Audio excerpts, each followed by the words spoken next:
किसी गांव में एक साधु रहा करता था। वह जब भी नाचता था तभी ही बारिश होती थी। इसलिए गांव के लोगों को बारिश की ज़रूरत होती तभी वह लोग साधु के पास जाते और अनुरोध करते कि वह नाचे। जब वह नाचने लगते तो बारिश होने लगती। कुछ दिनों बाद 4 लड़के शहर से गांव में घूमने आए। जब उन्हें यह बात पता चली कि साधु के नाचने से बारिश होती है तो उन्हें यकीन नहीं हुआ।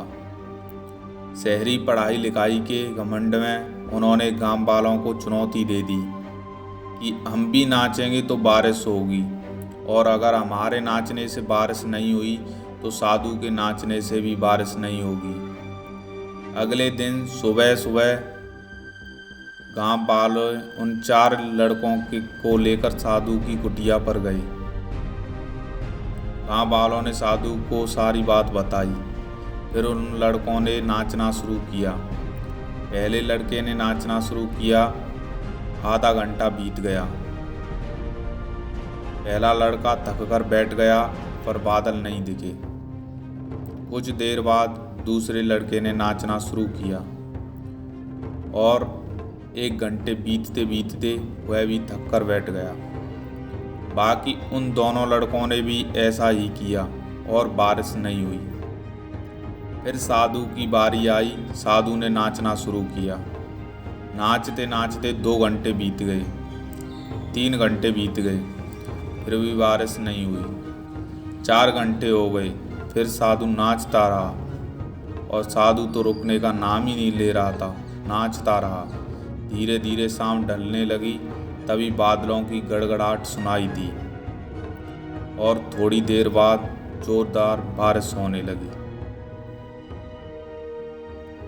यह देख वो चारों लड़के दंग रह गए और उन्होंने साधु से क्षमा मांगी।